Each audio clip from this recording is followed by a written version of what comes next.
Welcome to Middle East Briefing. The content of the briefing includes: the Middle East's economy is caught in the crossfire. Gaza and global jihad. Image of fireball in night sky shows 2020 airstrike near Gaza-Egypt border, not military base in Syria. How an Indonesian hospital is struggling to function amid Israel-Gaza war. Israel's ties with China worked well until the Gaza conflict exposed limits. The Middle East's economy is caught in the crossfire. Economist. The recent escalation of conflict between Israel and Hamas has dealt a blow to hopes for peace and economic growth in the Middle East. The region had been experiencing a period of relative calm, with conflicts such as the civil wars in Libya and Yemen apparently frozen, and the region's great rivals, Israel and some Arab states, inching towards warmer relations. This had led to increased international investment in the Gulf and an optimistic outlook for economic integration. However, the latest round of violence has shifted the focus from economic growth to containing and shortening the war. Arab leaders, under pressure from their populations, have blamed Israel for the situation. The longer the conflict continues and the greater the destruction in Gaza, the harder it will be for Arab leaders to cozy up to Israel in future. This will have economic consequences for the Middle East's poorer countries, particularly Egypt, which is already struggling with high inflation and a large debt burden. The worst-case scenario is that the region descends into all-out war, with a sharp rise in oil prices and disruption to economic diversification efforts. Gaza and global jihad. Foreign affairs. The recent conflict between Israel and Hamas has raised concerns about the possibility of a resurgence in global jihadism.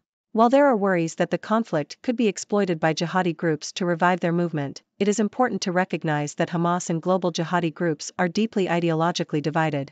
Hamas emerged from the Muslim Brotherhood, which jihadis condemn for its gradualist approach to Islamization. In fact, ISIS has even declared takfir on Hamas, considering it an apostate group.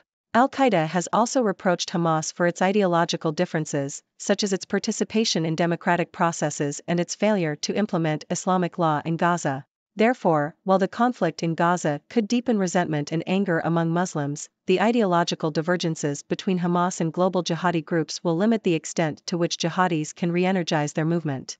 ISIS, in particular, has minimal presence and activity in the Palestinian territories. It has condemned Hamas for its democratic practices and for its alignment with Iran and Syria's Assad regime.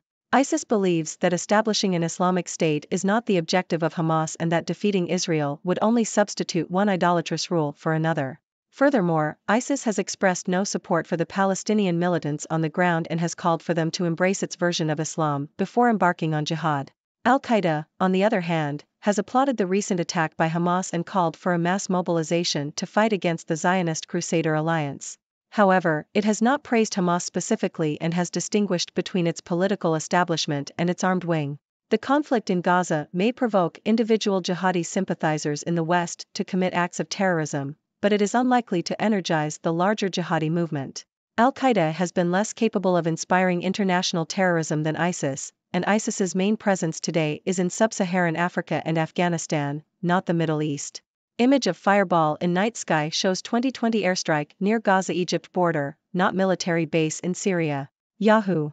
False claims have circulated on social media in South Africa that Iran-backed groups blew up a gas pipeline in Syria's Kurdish-controlled northeast near a military base in October 2023.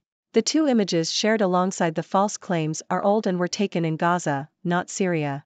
The images predate the latest conflict in Gaza, which erupted in October 2023 after Hamas militants launched an attack on Israel. How an Indonesian hospital is struggling to function amid Israel-Gaza war. South China Morning Post. The Indonesian hospital in Gaza is running out of fuel, with only 1 day's supply left for its backup generator. The hospital has been treating victims of 2 Israeli assaults on the Jabalia refugee camp, and is struggling due to a lack of resources and constant power outages. Built in 2011 using funds donated entirely by Indonesians, the hospital is currently treating victims in corridors, and supplies of medicines, paramedic clothes and other health equipment are running low. Indonesian NGO Medical Emergency Rescue Committee is trying to get more aid from Egypt into the area. Israel's ties with China worked well until the Gaza conflict exposed limits. South China Morning Post. China's failure to condemn Hamas during the recent Israel-Gaza conflict has led to concerns that China is choosing sides in the conflict and may no longer be a reliable partner for Israel. China's veto of a US-backed proposal at the UN Security Council that failed to call for a ceasefire in the conflict also drew criticism from Israel. Analysts believe that the war has revealed the limits of the growing partnership between China and Israel and that it will likely lead to a shift in Israel's policy towards China. The strategic priority that China gives to Arab states over Israel is also evident in the trip by China's special envoy to the Middle East, which has so far not included a visit to Israel.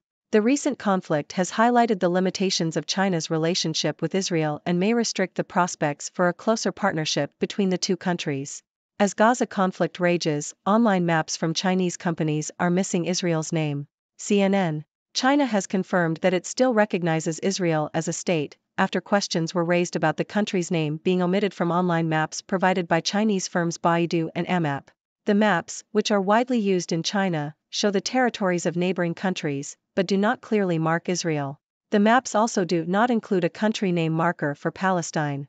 China has been a supporter of the Palestinian cause since 1988. The omissions were noticed during the recent conflict between Israel and Hamas. How a campaign of extremist violence is pushing the West Bank to the brink. New York Times. Violence in the West Bank is at its highest level in years, with heavily armed settler extremists operating with impunity, according to the New York Times. Since October, settler violence has displaced more than 800 Palestinians, including entire herding communities. The UN reports that since the start of October, the Israeli Defense Forces and armed settlers have killed more than 120 Palestinians in the West Bank, and the number of protests by Palestinian youth is rising. The West Bank is described as primed to explode, and the worry is that if it does so, it will risk opening another front in the war, further raising the chances of a larger, more catastrophic regional conflict. It is argued that the increasingly combustible atmosphere is due to the current Israeli government and its vow to expand settlements and hand out more weapons to settlers. Israel latest, Hamas says 600 people may leave Gaza. Yahoo! The Israeli Defense Force, IDF, announced today that a further 4 of its soldiers were killed overnight in Gaza, bringing the total number of Israeli deaths to 17 since the ground offensive began. The IDF also says that in the same period, it killed dozens of Hamas militants and destroyed more of their infrastructure.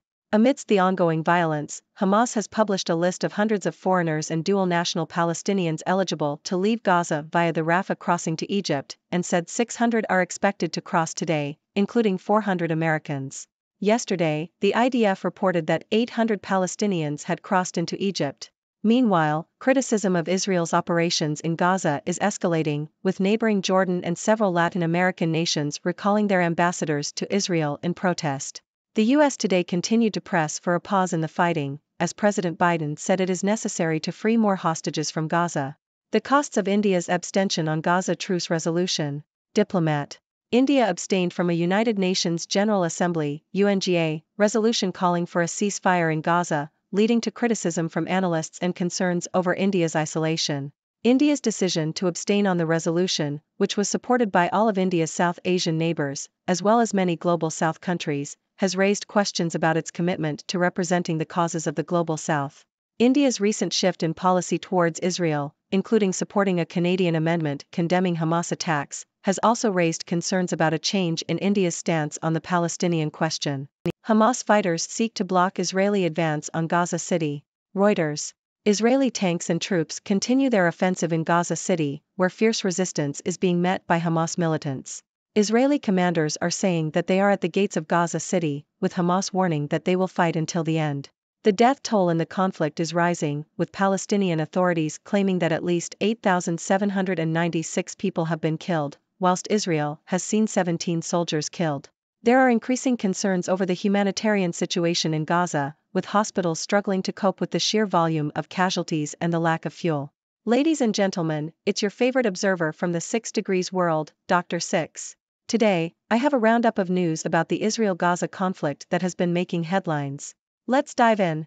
First off, the recent escalation of conflict between Israel and Hamas has dealt a blow to hopes for peace and economic growth in the Middle East. The region had been experiencing relative calm and even inching towards warmer relations between Israel and some Arab states. However, the focus has now shifted to containing the war, which will have economic consequences for the poorer countries in the region. Now, let's talk about the concerns over a possible resurgence in global jihadism due to the Gaza conflict. While there is worry that jihadi groups could exploit the situation, it's important to note that Hamas and global jihadi groups have deep ideological differences. In fact, groups like ISIS have even declared Hamas as an apostate group. So, while the conflict may provoke individual sympathizers, it's unlikely to energize the larger jihadi movement. Next, we have a case of false claims spreading on social media. There have been rumors that Iran-backed groups blew up a gas pipeline in Syria, but it turns out the images shared were actually from Gaza, not Syria. It's important to fact-check before believing everything you see on social media, folks. Moving on, we have news about the Indonesian hospital in Gaza struggling to function amid the conflict. The hospital is running out of fuel and supplies, and the Indonesian NGO is trying to get more aid into the area. It's heartbreaking to see the impact of the conflict on innocent civilians and the healthcare system. Now, let's talk about China's role in the Israel-Gaza conflict.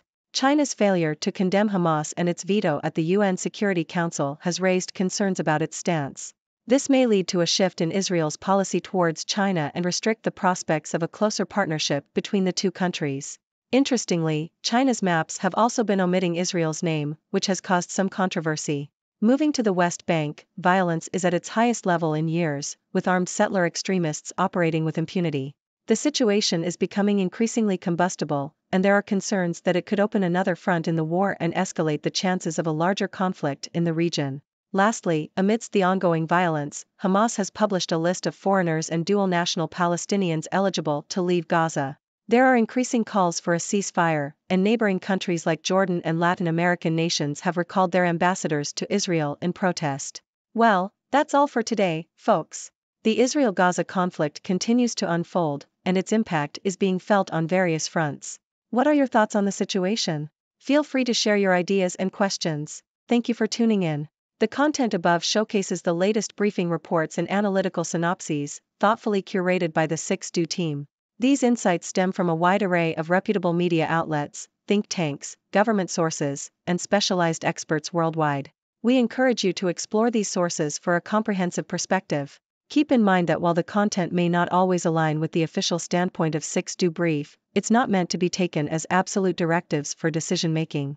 Comprising seasoned media professionals, learned scholars, and accomplished scientists, the 6Do team embodies a trailblazing, fully independent media entity. To customize 6Do Brief to meet your professional needs, you have the option to subscribe to a diverse array of briefings on our website, 6dobrief.com. Regardless of your location, you can conveniently receive 6Do Brief via email.